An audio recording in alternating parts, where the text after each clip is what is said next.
Back to Advik ma'am pregnancy caring. ఇవాళ video వచ్చేసి ఏంటంటే మనం ఆల్రెడీ ఉమ్మ నీరు గురించి వీడియోస్ షేర్ చేస్తూ ఉన్నాం.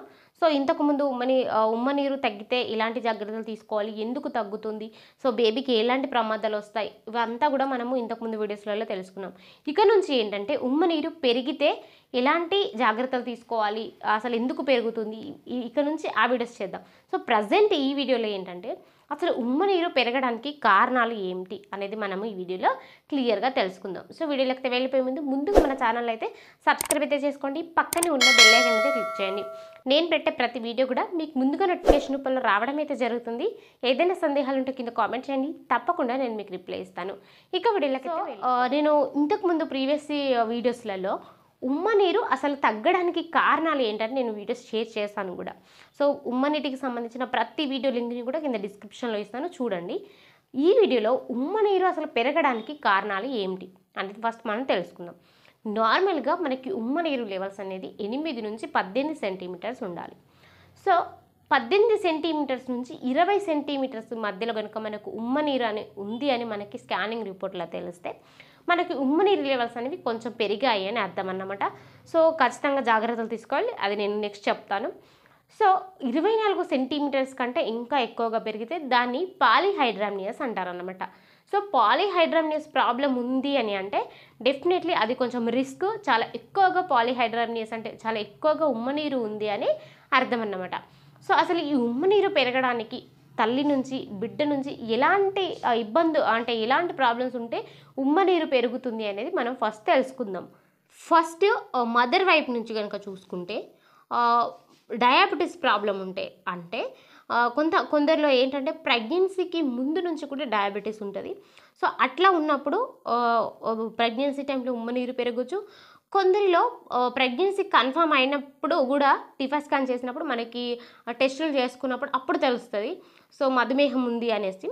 సో మనకి ఏంటంటే ఈ రక్తంలో అధిక చక్కెర స్థాయిలు పెరగడం వల్ల ఏమవుతుందంటే లోపల ఉన్న పిండం మూత్ర విసర్జనను ఎక్కువగా పెంచుతుంది అన్నమాట.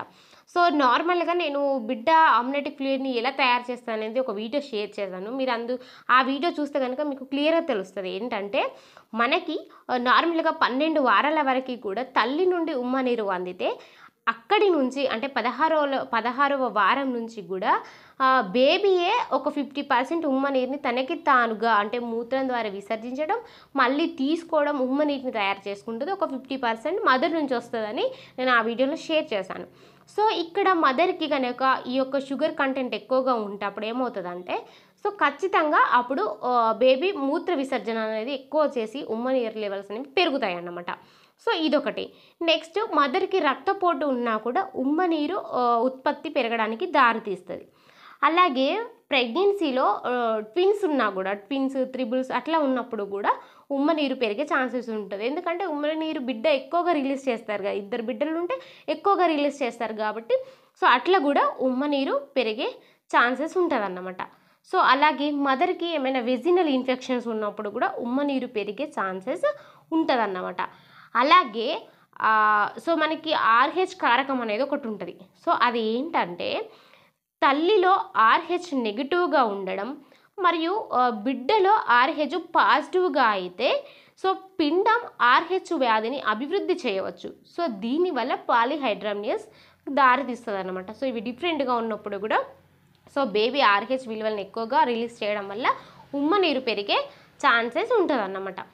సో అలాగే ఇక బిడ్డ వైపు నుంచి చూసుకుంటే కనుక బిడ్డలో మూత్రనాళాలకు సంబంధించిన ఏమైనా ప్రాబ్లమ్స్ ఉన్నా కూడా ఉమ్మ నీరు పెరిగే ప్రాబ్లమ్స్ ఉంటుంది అన్నమాట. అలాగే బేబీకి ఇన్ఫెక్షన్స్ ఏమైనా ఉన్నా కూడా మూత్ర విసర్జన అనేది ఎక్కువగా ప్రేరేపించి సో అట్లా కూడా ఉమ్మ నీరు అనేది పెరిగే ఛాన్సెస్ ఉంటుంది. అలాగే బేబీకి ఏమైనా అబ్నార్మాలిటీస్ అంటే ప్రెగ్నెన్సీ స్టార్టింగ్ నుంచి కూడా ఏమైనా బేబీకి అబ్నార్మాలిటీస్ ఉన్నా కూడా మనకి ఉమ్మ నీరు పెరిగే ఛాన్సెస్ ఉంటుంది.